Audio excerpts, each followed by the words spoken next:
Hey, everybody. Welcome to another episode of the Mixtape with Scott, where we dive into the personal stories of economists, scientists, and authors. I'm your host, Scott Cunningham, and I'm thrilled to have you with us today.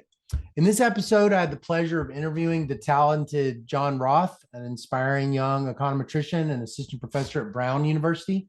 Jon's work on difference and differences has been making waves in the field of econometrics and throughout the applied community. And I was eager to learn more about his life journey and the experiences that got him to where he is today.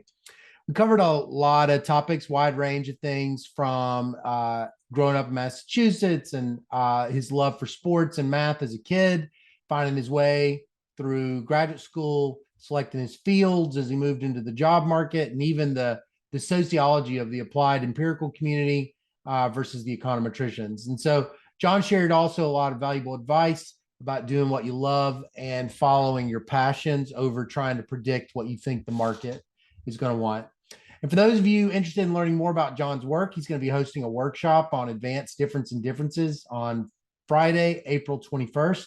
Just Google Mixtape Sessions, an online platform for really talented, smart people to teach people over Zoom econometric methodologies that help sort of run. So if you want to find more information about the workshop, learn about any discounts that are available for students, as well as anybody facing various liquidity constraints and people from developing countries, just go to the website, shoot me an email, and I can talk to you about it. So without further ado, let me introduce you to the incredible Jon Roth. Just sit back, relax, enjoy this casual conversation we had.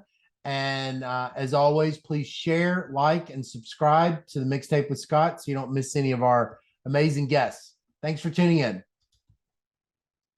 Well, it is a pleasure to have on the podcast a person I've gotten to know a little bit the last couple of years online, Jon Roth. Thanks so much for being on the podcast. Of course, pleasure's mine. Great to be here. Can you start off, and for the sake of the listener, tell us your name and your job title and who your boss is? I'm Jon Roth. I'm an assistant professor at Brown. The department chair is John Friedman, so I guess he's my boss. Who's your boss?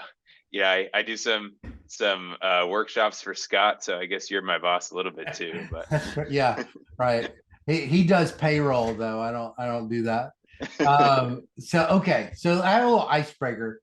So if you could describe yourself in 3 words, actually we do it this way. If I was to talk to, we'll do it this way. So if you describe yourself in 3 words, what would they be? And why would you say that?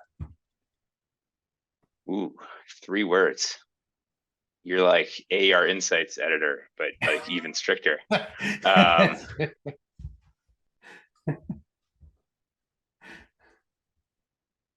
I'm gonna cheat. I'm gonna do 4 words. All right. But I'm gonna do nerd who's kind of cool. Nerd is kind of cool. Cool. Very good. All right. Well, why would you say that?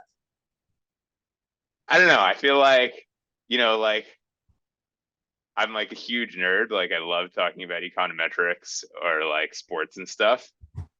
But then like also like my wife always gives me crap that I was a fraternity brother in college, and like I feel like she's like a straight nerd and was like, oh, like you were like so cool, like you went to all these parties, like you were always drunk, like I'm like really into sports. Like I feel like I'm like a huge nerd, but I can also be one of the guys. Yeah. So yeah, I don't know. I did not expect to just like start talking about being a fraternity brother in college. That was not where I thought this was gonna go, like immediately. But yeah. That's awesome. Okay, which fraternity were you in? I was in Sigma Alpha Mu, often called Sammy. Yeah. I don't know that one. Okay, that was at Penn. Uh-huh. Yeah, cool. All right, well here we go. All right, so let's go back to when you were a kid. So tell me about your childhood. Where'd you grow up? What'd your parents do for a living? I grew up in Newton, Massachusetts, so outside of Boston. My dad worked in speech recognition, so Hmm. Like he worked on the original Siri product, and before that on Dragon Naturally Speaking. I don't know if you've heard of that. It's like a Yeah, desktop dictation software. that was a long time ago. Um, Yeah, I remember that. Yeah, that was in grad school. It was like you would talk into it. It would do all your dad worked on that. yeah. Wow. So yeah, he was one of the founders of Dragon, and he like he worked at what was Voice Signal and is now Nuance, which at the beginning did Siri. Apple subsequently took it over. Um, Wow. so yeah, that's pretty cool. That's very And cool. my mom raised me and my two brothers, so she was also working pretty hard. Yeah. Oh, so that company was in Massachusetts. Where'd you say it was? Yeah, so I grew up in Newton. It was for a time in Newton, and in other kind of moved to other suburbs of the Boston area. Oh, okay. Okay. Was he a faculty somewhere or was he was just in private industry? No, he was in private industry. So he did a PhD in physics, and then did a couple of postdocs, and then the job market for theoretical physicists is, if you're not like Albert Einstein, is not great. So he was like an MIT undergrad. So he came back to Boston, like went to the MIT career office and was like, I need a job, and somehow got hooked up with some people who are in the very early stage of developing speech recognition, and they were like, you seem smart, like we can teach you how to write some computer code and like do this stuff. So That's super cool. That's super cool. What I wouldn't expect you to tell me that. Well, so how do you think that environment with your mom and your dad and your siblings growing up, around that kind of cool, innovative stuff, how do you think that shaped your interests and kind of your values? good question. I mean, so I guess while we're on the topic of my dad, I guess, I always felt like my dad was smarter than me, like, smarter than everyone. Who could be smarter than my dad? And so the fact that he couldn't make it in academia doing theory, like, always kind of left me with this, like, I'm going to do something practical. And so I've been like slowly kind of giving up on stages of that. So it was like, oh, like I don't want to be an academic. Like that's too hard a life to make it. And like I want to do something useful. And like there's no if my dad couldn't do it, there's no way I'm smart enough. And then it was like I kind of got into research and it was cool. And I was like, all right, but I'm gonna do like applied, like, labor econ research that has like actual like real world applications. I'm not going to do theory like my dad. And then like I kind of got into econometrics. Yeah. And so it's like every the step of the way, I've been a little bit like, wait, is this really what I'm doing with my life? But Right, right, it's kind of right. been the road I've gone down. So it's Yeah. working out all right so far, I That's guess. awesome. That's so cool. Yeah. So I mean, he kind of like so it sounds like he's a big figure in your life. That sounds right. Yeah, for sure. Both my parents are. So are you related to Al Roth? I heard that. I am. Al is my first cousin twice removed. Oh yeah, how does So that work? I never for figured those out who how don't it works. have, yeah, PhDs in genealogy, so Al is on paper is first cousins with my grandfather. So First cousins with your his grandfather. father and my grandfather's father were brothers. But Oh, he's okay. like, it's like one of those like weird deals where he's, I think, almost exactly the same age as my dad, but Mm, he like, skipped a generation. So got it. he's technically on the level of my grandfather. I see. Cool. Yeah. Cool. So y'all have like so is your family is your extended family pretty close? Is it pretty big? Y'all, I mean, like you knew him kind of growing up? So Al, I kind of knew because he was at Harvard for a lot of the time that I was, you know, growing up in the Boston area, and his son Ben and I are exactly the same age. Mm, Um, and so, like, there are other people of the same distance from me in the family tree who I've like never met. But mm. Al, I sort of knew growing up, but I can't say we were super close. It was like, once or twice a year, like our families would get together, we'd have dinner, we'd play ping pong in the basement. So, like, for most of my life until I became like an adult academic economist, like, I thought of Al as like, you know, this like guy who's cousins with my dad who happens to be very good at ping pong. Right. It wasn't really until he won the Nobel Prize when I was like in undergrad at the time that I realized that he was like professionally a big deal. Right. You're like, and he's good, and he won a Nobel Prize. He's really good at ping pong, and he won the Nobel Prize. That's great.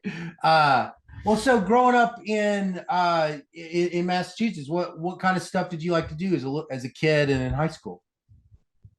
uh, it was pretty much all sports all the time. Yeah. Like, you know, so in high school I played basketball, tennis, and I ran cross country. Mm. And like, I played touch football all the time with friends growing up. Like just basically any sport I could play. I love playing pretty much. Yeah. And so yeah, that was pretty much my life as a kid. I mean, I obviously, did reasonably well in school and like Right. did homework and stuff, but Yeah. like, yeah, I watched a lot of sports and played a lot of sports, I guess Yeah. would be the short version of my Yeah. childhood. What was Yeah. your best sport? In terms of playing or watching or Yeah, that you were good at, or that you that I was liked. good at? What was your favorite sport, and what was your? I guess it's probably the same thing. What was your favorite sport, and what were you particularly felt like you were good at? So as a kid, like as a young kid, I was really good at soccer. I was a really good goalie. Um, and that was really fun until I got older. So like youth soccer, the field is small, the goals are small, and the players aren't that good. So the goalies get a lot of shots. So there's like a lot you can do.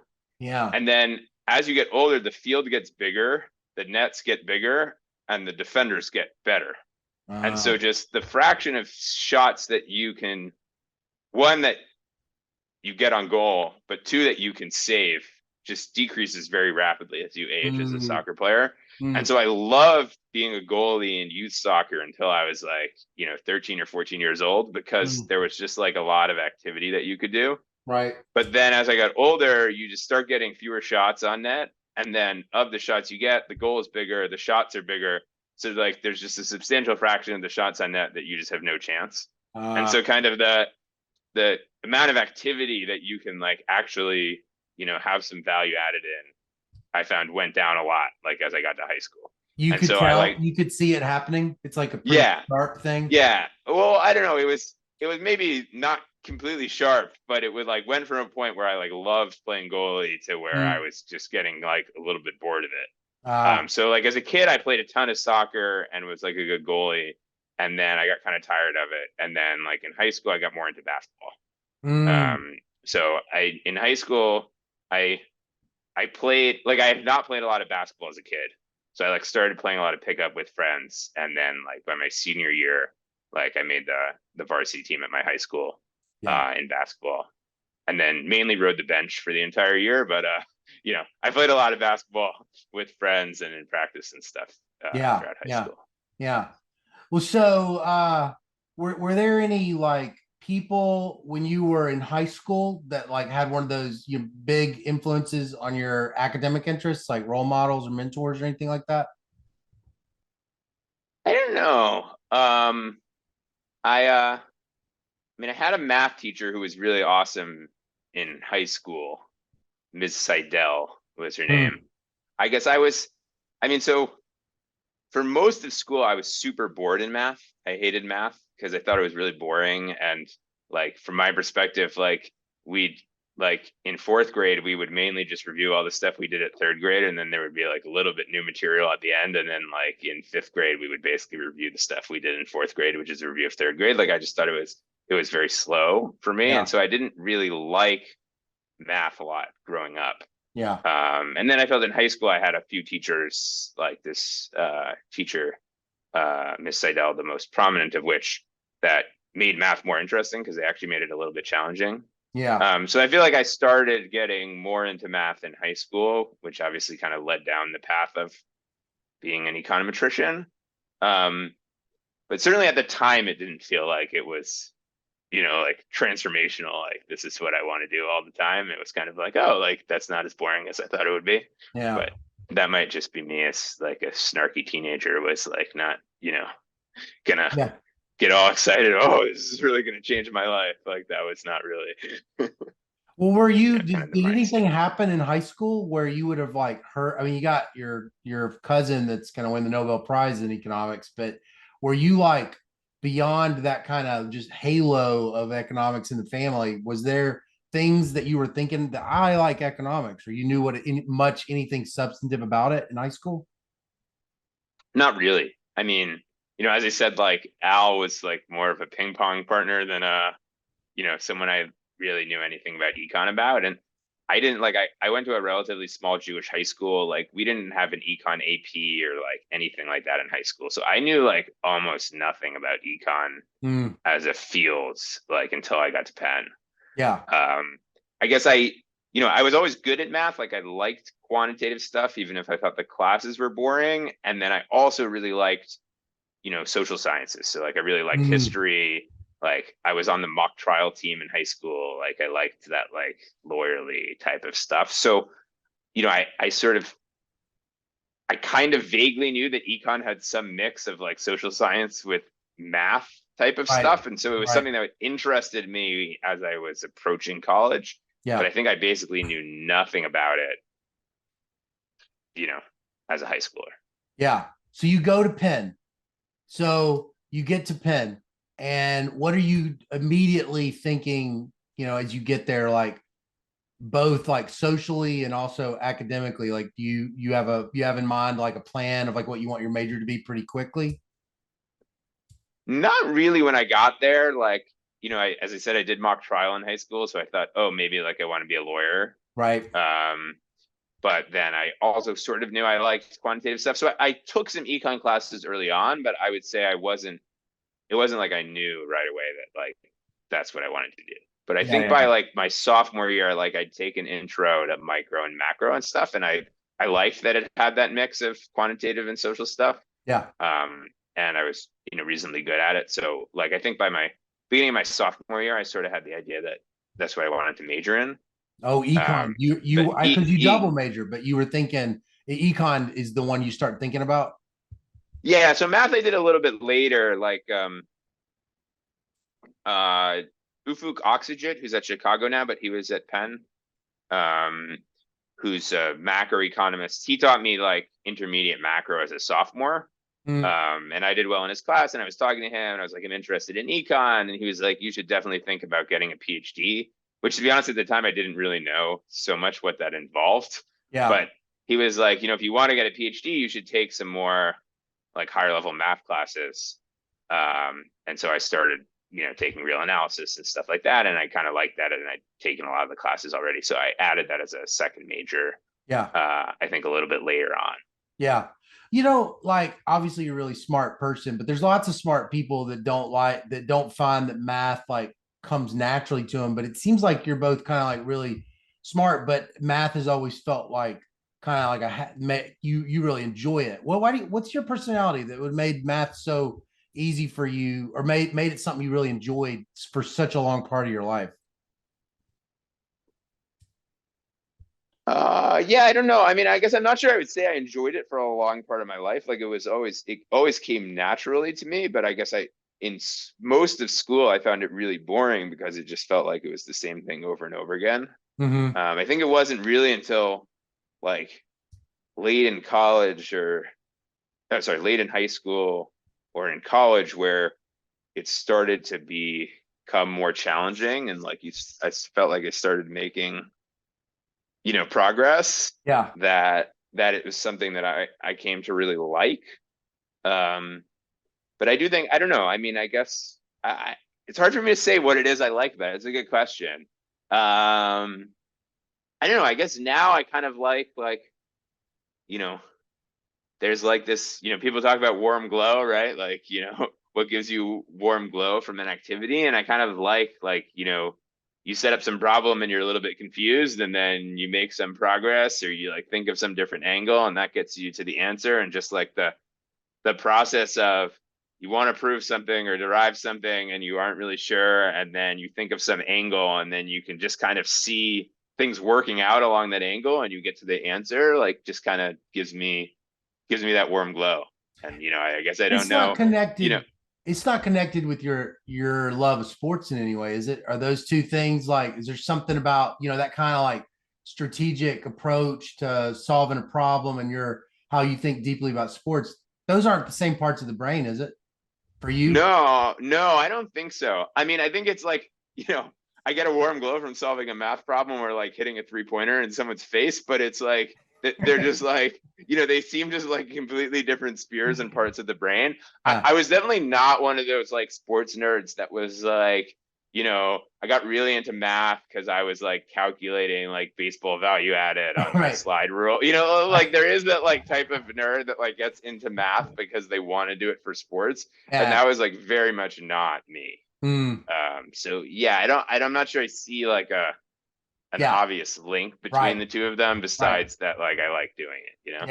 Yeah. So this guy that sends up the macroeconomist, he makes a big impression on you. Is there anybody else? Do you end up taking any econometrics while you're at Penn that has that same kind of like, hey, I kind of like this?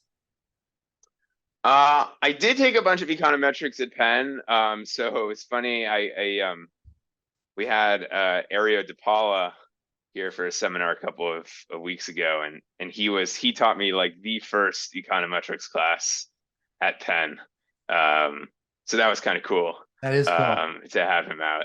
Yeah. And to my surprise, he actually remembered who I was, which is good. uh, but um, but yeah, so I took that. I took a bunch of classes in the stats department too. And then I did take like I took the first of the grad econometrics classes when I was a Mm, senior. mm, That was like kind of a crazy story. So by my junior year, I kind of knew or I thought I knew I wanted to do a PhD in econ. Um, Again, at the time, I still don't think I was quite sure what a PhD in econ entailed. Like, I don't think like I would not advise people to follow the path that I followed into a PhD in econ, which was just like I kind of liked econ and I was like, all right, I'll keep on doing it. But yeah. I think I like didn't really realize like what the PhD involved and what it's preparing you for. But Right. I had set it in my mind that this was a thing that I was going to do as a junior. Yeah. And so I took the math camp that Penn has like for Mm. the PhD students as like the summer after my junior year. Oh, after your junior year. So like before I was a senior, Oh. and I was actually planning to take the grad micro class as a Mm, senior, but I took the math camp and I did well in the math camp, and they had like this prize for the people who had the top 2 scores in the math camp. They gave them Hayashi's econometrics textbook, uh-huh. uh, and so I won this econometrics textbook Yeah. in the summer before my senior year. Yeah. And I was like, well, I have the textbook. Yeah. So I might as well not buy another textbook and just take econometrics. And so I took grad econometrics with Shu Chang and Frank Shorefida. Uh-huh. Basically, entirely like, I was a complier based on textbooks, basically. Like, if they'd given me the macro textbook, like I might have taken the macro class, like, I might not be on this podcast. I can't say that grad econometrics class like convinced me that I wanted to do econometrics. Like that took Uh, me and not like there was a whole nother path of like because again, like my dad was a theorist. Like right. clearly I'm not smart enough to be a theorist. Like that was definitely still the attitude at the time. Right. So like there was another couple years of like me thinking I was going to be like an applied micro, like labor Mm, type of person. yeah. But definitely that foundation like sort of set me up as like, econometrics is interesting. Like it's something I'm pretty good at, Mm, such that like as my interest starting getting more and more econometricsy, that background was definitely important. yeah. Yeah. What were your teachers saying to you while you were still kind of like continuing to do better and better in econometrics and all of these advanced econ classes? What kind of feedback were you starting to get from them? So people have definitely told me I should go to grad school. And then like I thought I was going to go to grad school. Um, so I was originally planning to just like apply my senior year and go straight.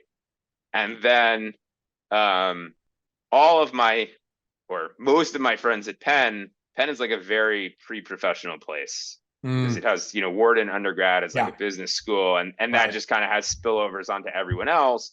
So there's like the modal Penn undergrad is like, interviewing for like either like McKinsey, BCG, and Bain consulting types of jobs, or like, Goldman Sachs type of, investment banking jobs. Right.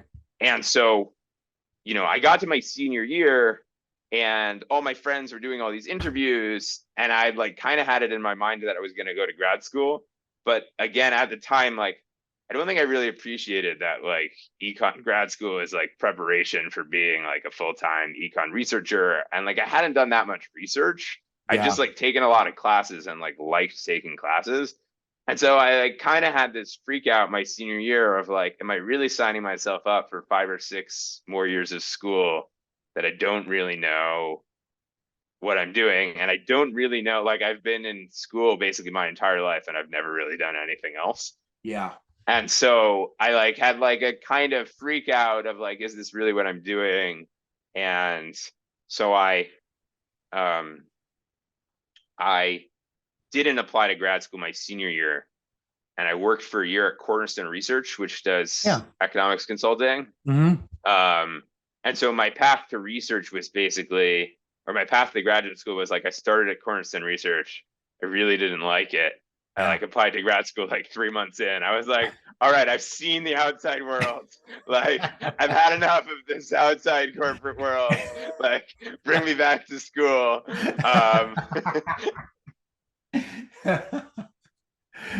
So you worked there for like a year? I worked there for a year. So Yeah. I started there in like, I don't know, July or August. Yeah. Like, I had to apply to grad school in like, what is it, November, December. Right. Right. So by like 3 or 4 months in, I was like, get me out of here. Yeah. Yeah.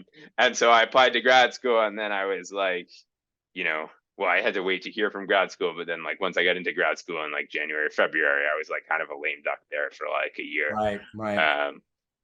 Yeah.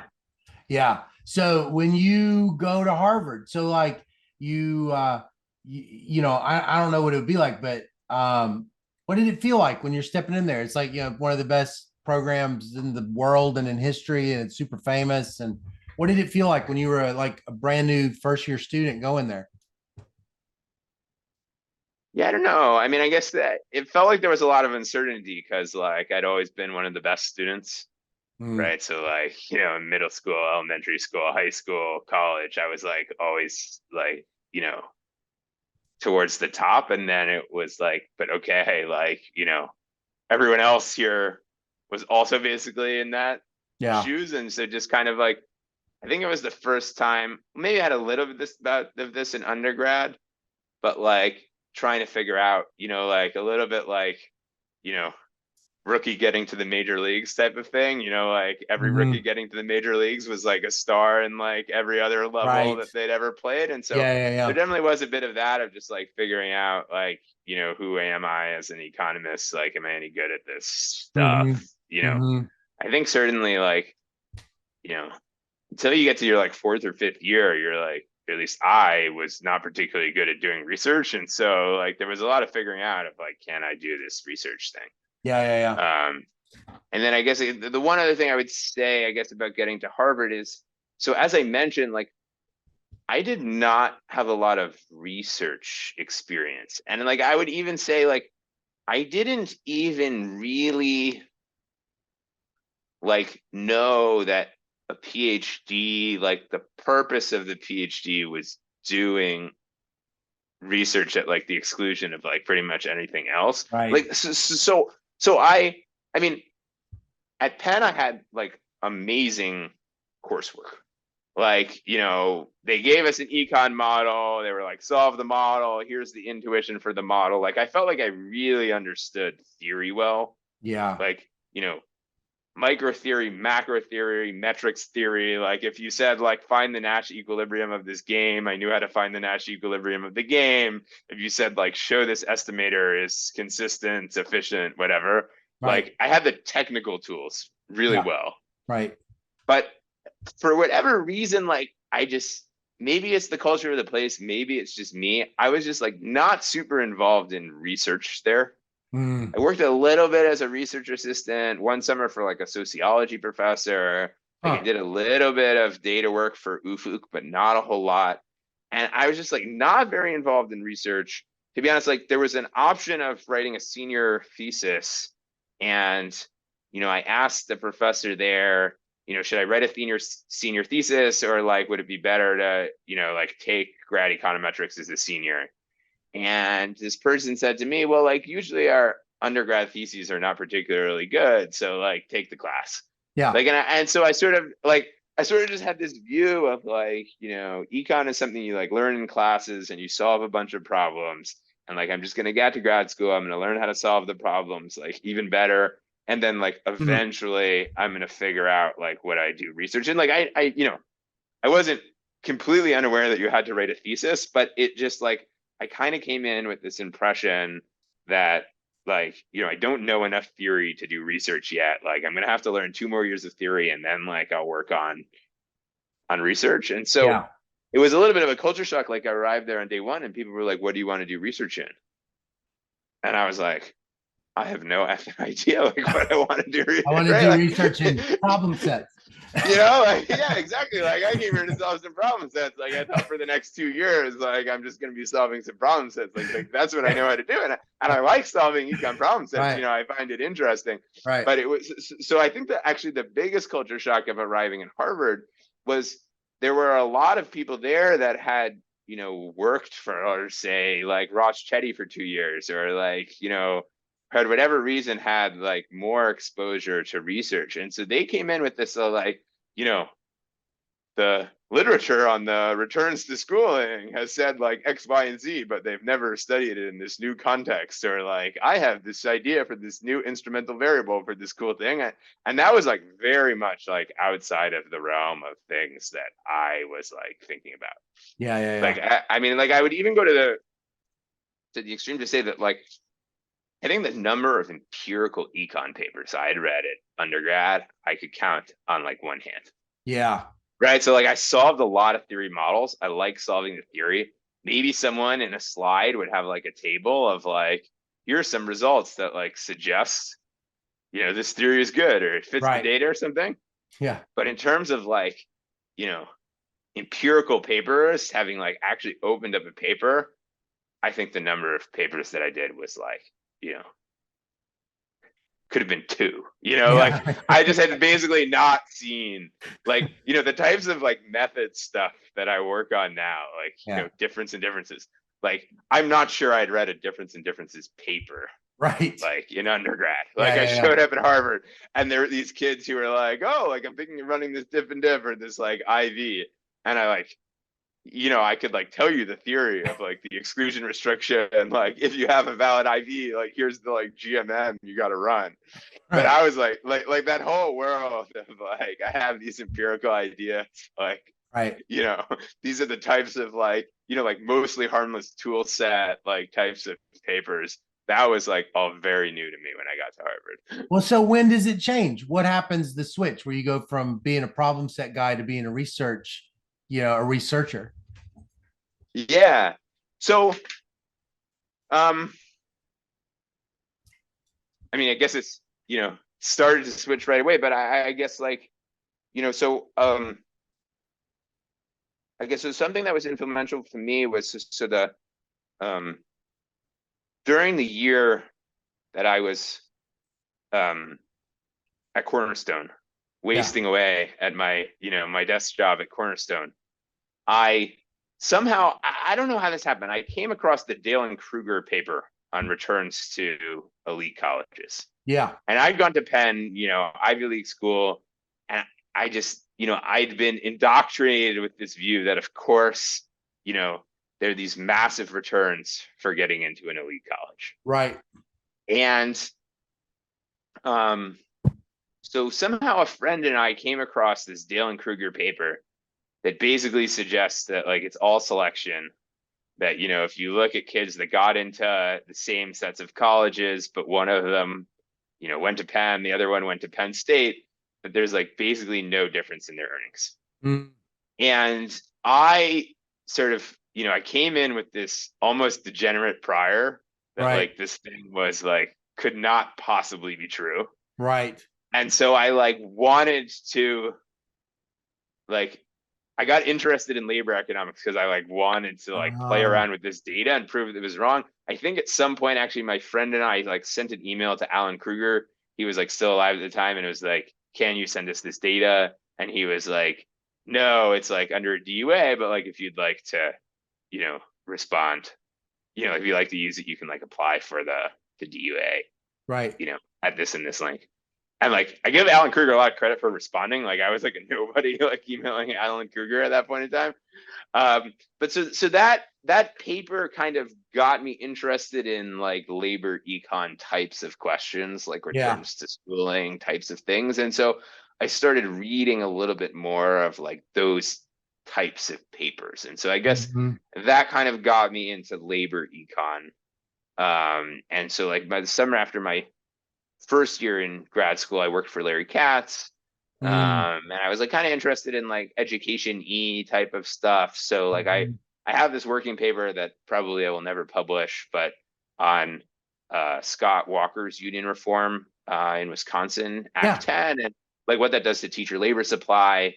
So I had these results that there are a lot of early retirements Yeah. basically immediately when this thing kicks into effect, or actually between when it was sort of passed as law and when it kicked into effect. There's just like this massive wave of teacher retirements. Yeah. You can, you don't need any econometrics to see it. Basically, you just plot the time series of like what fraction of, retirement age teachers leave the system, Yeah. and you just see it in the time series. There's this massive spike. And so, if you look into the institutional details, you see that there are basically these massive financial incentives to retire before your district's collective bargaining agreement that was bargained under the old regime retired.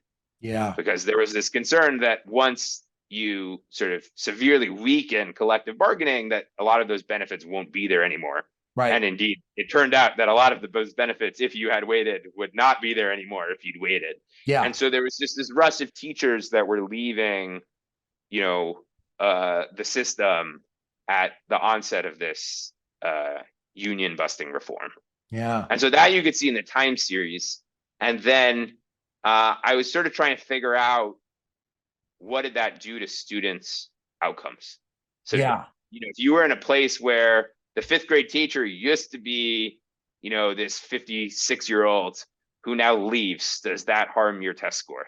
Right. And so then I started getting into all of these diff and diff things, comparing these places that had these retirement eligible teachers Oh, to places that didn't have these retirement eligible teachers. yeah. And so if I'm being honest, I ran a bunch of different specifications, and some of them had pre-trends and some of them didn't have pre-trends. Right. And I was kind of following, my advisor was like, all right, like this design seems to work. It doesn't have any pre-trends. Like, let's go with that one. Right. And so that's how I sort of started getting into the kind of diff and diff stuff Mm-hmm. of thinking about, I'm running all these diff and diffs. I'm going to select the ones where I don't find any statistically significant pre-trends. Is that an econometrically good thing to be doing or not? Yeah. And so Right. that's kind of how like my AR Insights paper basically came out of that exercise of like, Right. I was like running all these diff and diffs. I was trying to find the ones with good pre-trends. And then I started thinking about like, is this really how science is supposed to work? Right. Right. And Right. so that's kind of was my entree into actually doing econometrics research of like, I was Yeah. working on this labor problem. Like I had this diff and diff, some of them worked, some of them didn't, Yeah. you know, the kind of what I thought was like the science at the time was like, look at the ones that work. But I Yeah. was like kind of uneasy of like, is that how the science should work? And so like, am I getting the Yeah. right thing? And so Right. that was kind of the genesis of my AR Insights paper. Uh-huh. And then like I kind of started working on this problem. I should say that, so I guess I mainly had my foot in the labor door, but I was interested in econometrics or Mm-hmm. like methodological type of stuff. So I'd taken like Ariel Pecos's IO class, and he did a bunch of stuff on moment inequalities. And I was kind of interested in like I was asking him a bunch of technical questions. Again, having come from this background of like, I could solve problems, right? Like I knew Right. how to do problem sets. I knew how to like, do you need these regularity conditions? Like what, properties of this estimator exist? So I took Ariel's class IO class where he did some moment inequality stuff, and I was asking him a bunch of econometrics questions about the moment inequality stuff. Right. And so that was in my second year.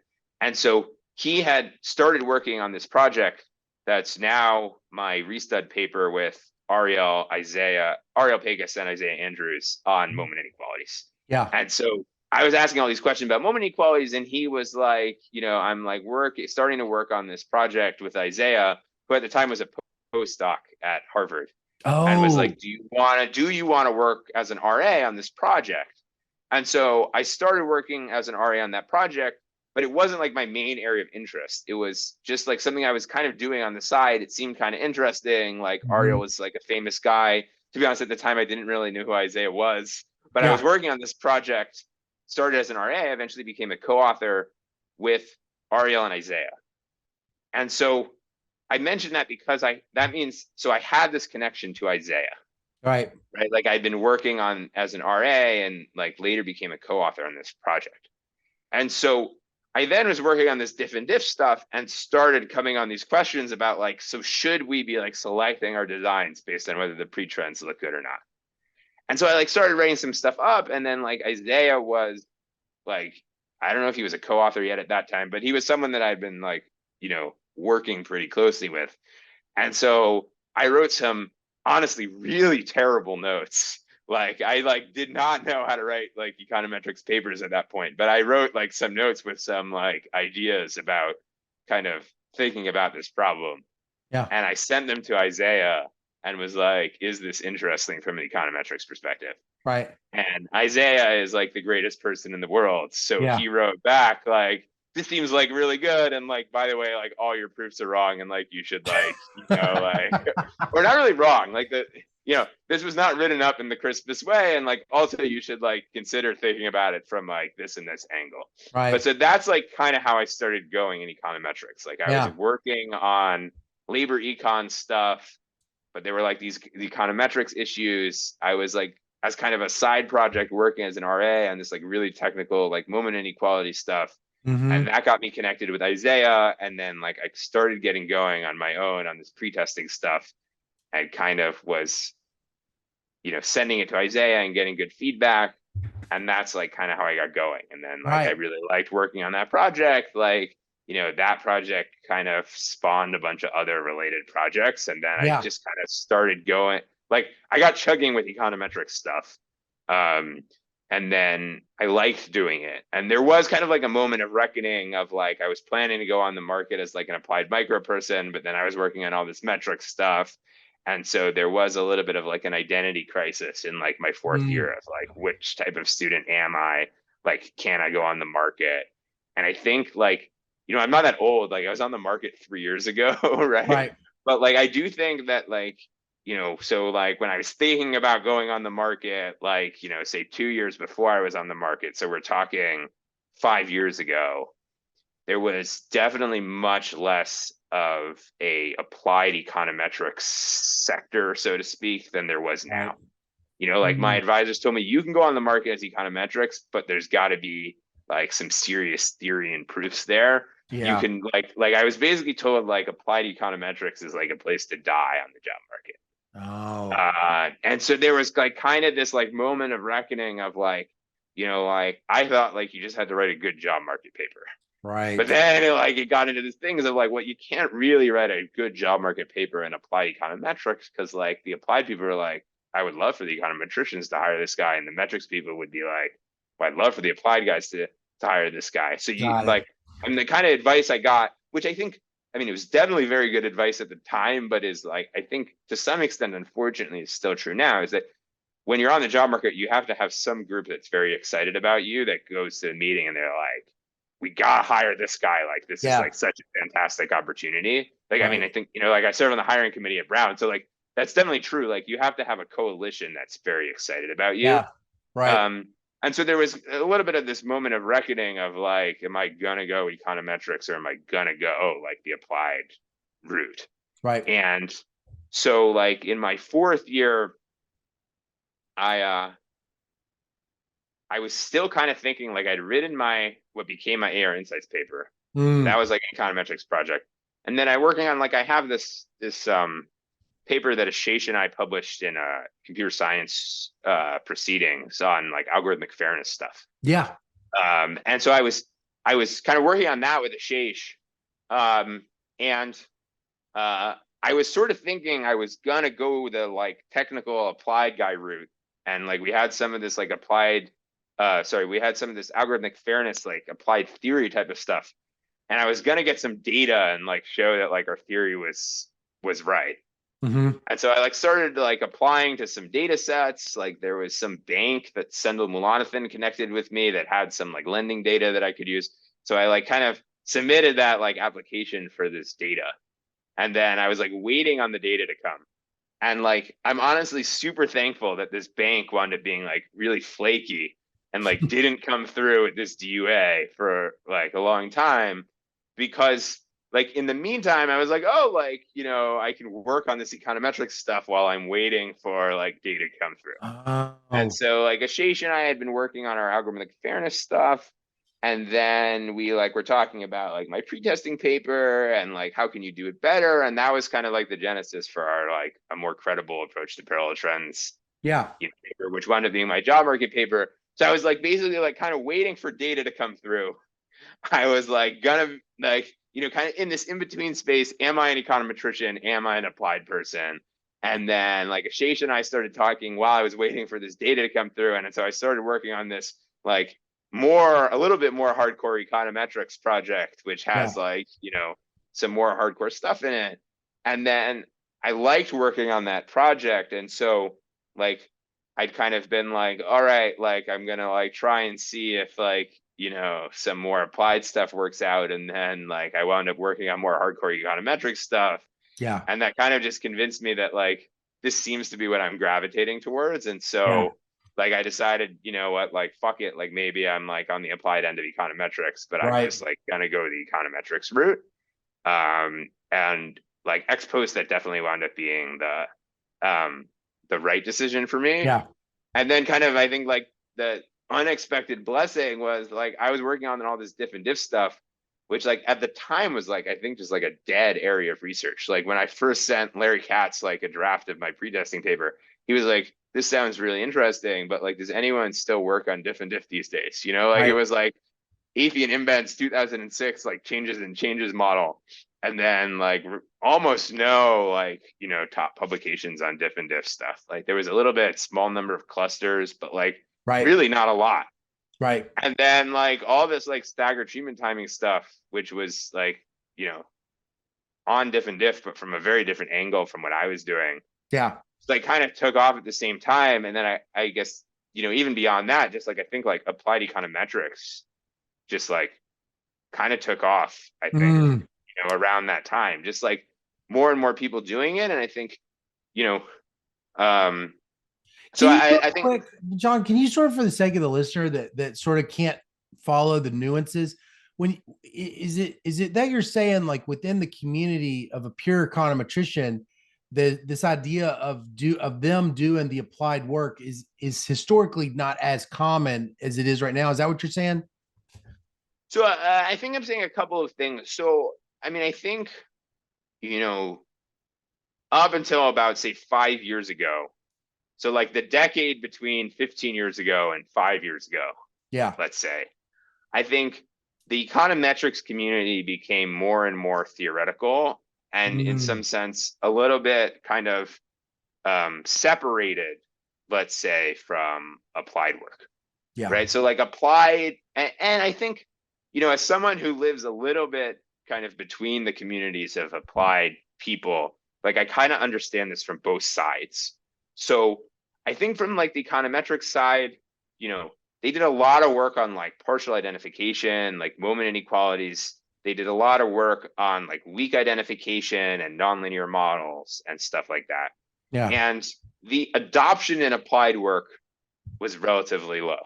So I Right. think, you know, from the econometric side, they're like, oh, like, you know, we're developing all these tools, weak identification, you know, like Anderson Rubin, all these new, I guess Anderson Rubin's not new, but like all these new types of tools and methods, nonlinear models, and no one's using them. Right. Right. And so kind of the people who appreciate my stuff is other econometricians. And so the Right. community kind of became insular. Yeah. But then when you have an insular community, you write papers for the insular community.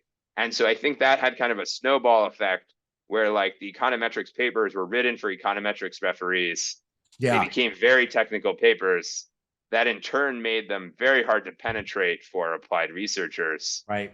And so that made kind of the gap even larger. Right. And so you had like this hardcore theory econometrics community, and then you had this applied community. It's like not super well connected to the econometrics community.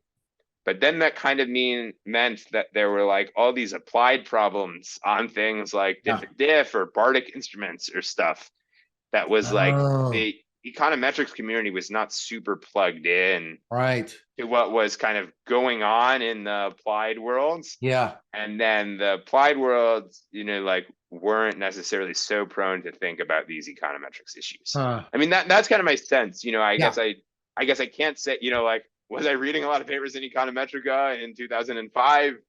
No, right. So I guess I was, I was like in grad school for kind of the tail end of this, but like that's kind of my perception of sort of knowing a Yeah. lot of these people on kind of both sides of the aisle, so to speak, between econometrics and applied work. And so I think there was a little bit of this gap between like, hardcore econometrics theory and like applied work, Yeah. where like there were actually really important questions about stuff like diff and diff or Bardic instruments or stuff like that, Yeah. that I think over the last 5 or 6 years have started to get filled in with like more people in that space. So Yeah. Yeah. Yeah. like people like me, or you know like Clément Chaise Martin, Xavier Dotfoy from the like metric side, and then also like the like theory and like the techie end of the applied people. I mean, I don't think these distinctions are like Yeah. super useful, but there are people like myself who went on the market as econometrics, and then there are people like Peter Hall or Pat Klein who went on the market as like labor economists, but do like techie Yeah. applied econometrics stuff, who like we're probably closer to each other in like Yeah. kind of the space of things that we do, but like went on the markets in different fields, which Right. I think is just like testament to the kind of bifurcation of that market, right? Like you're like either hardcore econometrics or you're like an applied person. And I think like, Peter, who's my colleague and friend, and I like both kind of discussed how like we had this identity crisis going on the market. Like, what we do was not really considered a field, at least at that time. And so, kind of he went from the really techie end of labor and I went from the really applied end of metrics. But I think now that space is starting to get more people in it. Yeah. And so I'm hoping, I think now it's hopefully easier to be on the market as say like a metrics person with a, more applied paper. Yeah. And I think actually I would say, I was warned that like applied econometrics isn't really a field. And like, it's true, someone has to get excited about you.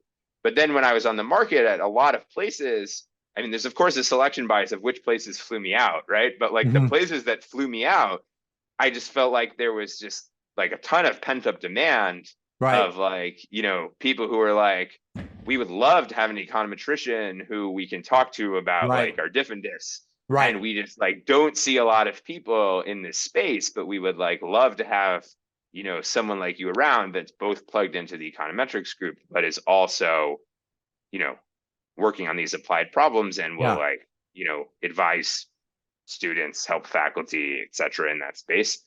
So I think one of the things I've been really happy to see over the last 5 or 6 years is just like more and more places hiring people in that space. And then that in turn kind of, lets people feel like, they're not going to be unemployed if they kind of write theses in this space and go on the market in this space. So I think that's kind of both my journey, but I think also the journey of a bunch of other people kind of that are now filling in this space of applied econometrics stuff, Yeah. which Yeah. has been really exciting. Yeah. You think that was partly because of the impact of these like these IV papers like Bardic, like Paul Goldsmith Pinkham and Kirill and Peter's work on shift share, and then all these different diff econometricians? You think that's where all of a sudden there's this like this closer conversation between the econometrics community and the applied community, or did you think it was already happening before that? Those are the two touchstones that I kind of noticed. Yeah, I mean, I guess I don't want to take too much credit that like, my literature, the diff and diff literature, like just brought about this fantastic Right, change in that's the right. world. Right. But The healing power. Yeah. it was specifically, Roth 2022 and Roth and Robinson 2023 that like, so I mean, I don't want to pat myself on the back too much, but those are like, I think definitely like two of the most prominent examples of like stuff going on like in this applied space. Right. I think like, maybe some of the synthetic control I would also put in that stuff, right? So like, Alberto's work and all the stuff that came after that, like the stuff by like Avi Feller and co-authors and stuff on like, practical issues with synthetic control, I think I would put in there as well. And then, maybe from the more applied side, like, there was like a lot of stuff on like teacher value added and like, base shrinkage and stuff like that. That was also kind of in this space. Yeah. So I don't think it wasn't exclusively the diff and diff people, but I think that definitely, furthered things along or at least was like, sort of one of the like key examples of an area that kind of got filled in this space that, people are like, oh, like people are doing diff and diff for so long. Why is it there's all of a sudden like a million papers on this topic? Right. And I think, like, I think that kind of, is a, example of this thing where like there weren't a lot of people that were just like working in this like applied econometric space for, span of several years. Yeah, right. I mean, I didn't really think about that, but having this mass of econometricians in a particular topic is probably the like agglomeration effects of that kind of thing is going to cause like an explosion of insight. And there's so many people in diff and diff now working. I'm sure it's just been like so productive for just deepening everybody's understanding of what the heck that is. I mean, it's such like I hadn't really thought, it's like you could imagine a tipping point kind of does happen when there's just a lot of people that start working on it. All of a sudden it's not just that a lot of people are working on it, is that you have all these different ways of collaborating when you've collaborated with a bunch of people on this stuff. Yeah. Well, let me ask you something. So this kind of is top of the hour. So I wanted to sort of kind of end with this, like kind of like a dear Jon Roth kind of question. So, there's a lot of young people, there's a lot of young economists, and there's a lot of data scientists that are kind of looking to make a impact in their fields. And, because you've been out for 3 years and because you've, have sort of had a big impact already, you probably have a real good, sense of vision of like what the world's like right now and, what you sort of see going. So I was just kind of like wondering, I mean, for somebody out there who's, very young in their area, who's has maybe some desire to do applied work or econometrics or whatever, even in industry, because you were at Microsoft for a while. So what kind of advice would you give those people looking to have, make a difference in their fields? Yeah, good question. So, I guess I've gotten versions of this questions from graduate students for sure. And the kind of usual advice I give is just work on what you think is interesting. Yeah. And I guess people always have this, approach of like, what do you think will work well on the job market? Right. Is this going to be a good job market paper? And I certainly had this attitude, as I mentioned, like I had all these misgivings. Am I an econometrician? Am I an applied person? And I guess with hindsight, my view is that it's just so hard to predict what the market is going to want. Right. When I started working on this pre-testing stuff in like, I don't know, 2016, I had like zero way of foreseeing that there would be like a diff and diff revolution or whatever. Right. It's, like the fact that became like a hot thing was just so far off the horizon. And so, you could work on diff and diff now, and there's a lot of interest in it now, but like, can I promise you that there's going to be so much interest in diff and diff in 5 years? Not really. So I think, in some sense, I think it's hard to predict what the market is going to want. Right. And then I think even if you can predict what the market is going to want, then it's,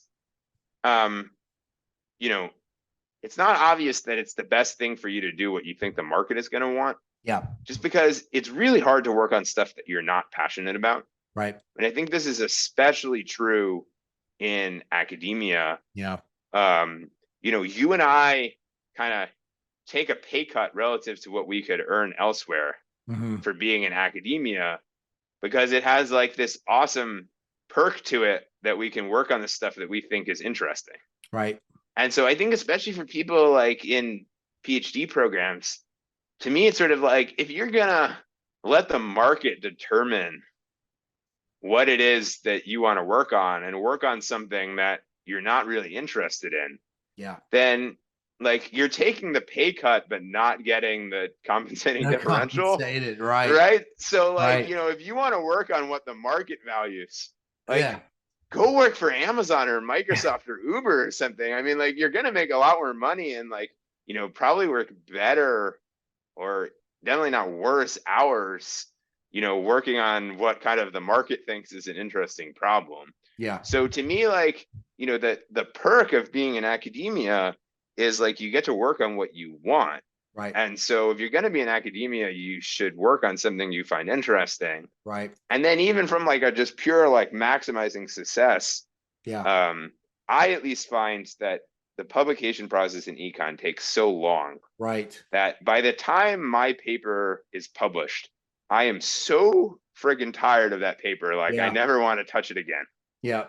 Right. And that's with projects that like I've basically told myself, like, I'm only going to work on projects I find interesting. Right. So, the first 6 months of the project are really interesting. Like getting out a draft, getting feedback on it is kind of interesting. Like presenting it is interesting for the first few times. Then like you get kind of bored.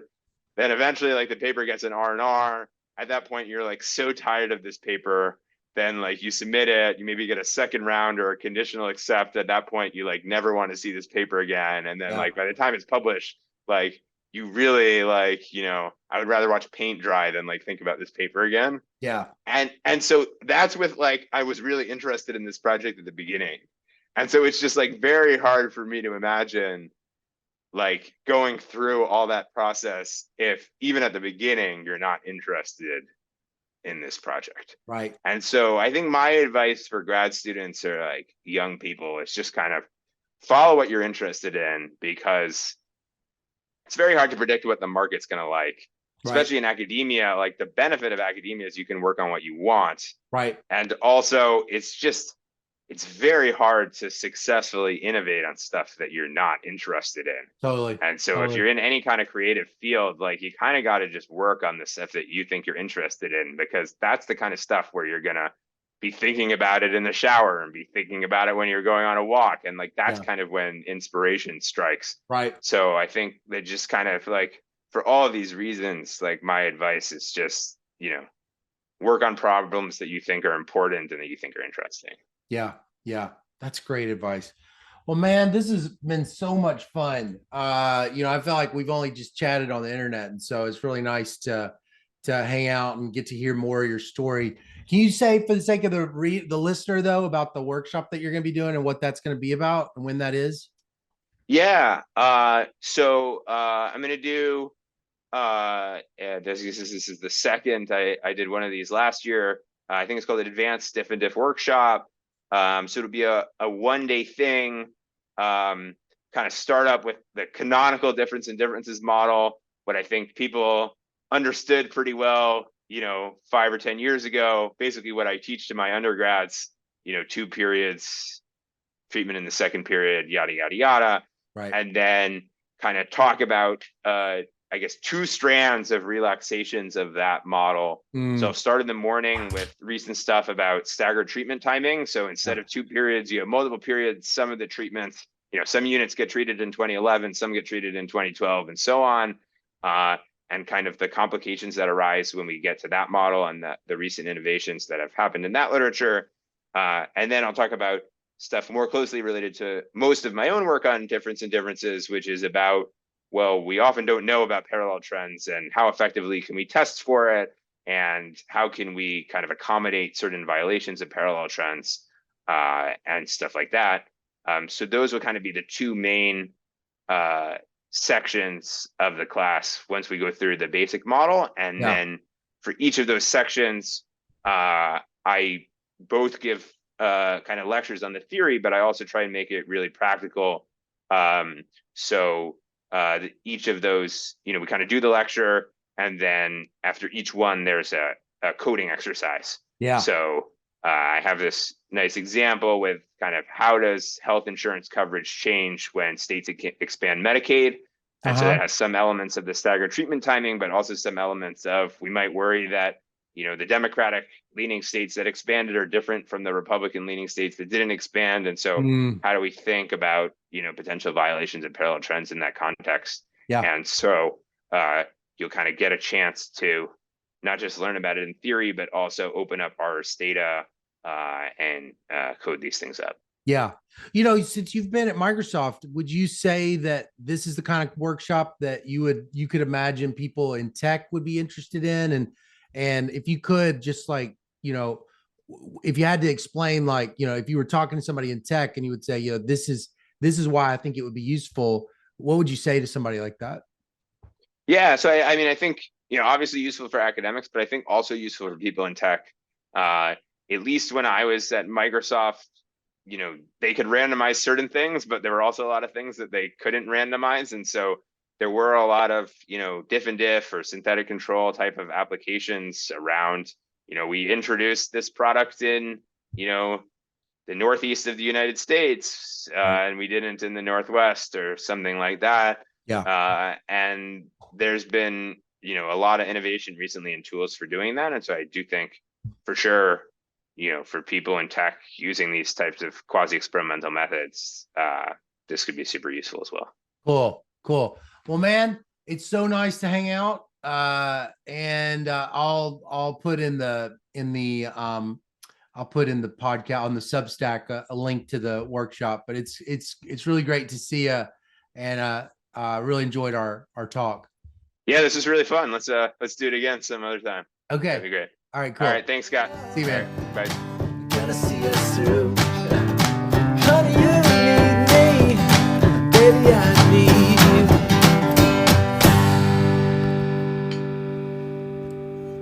you.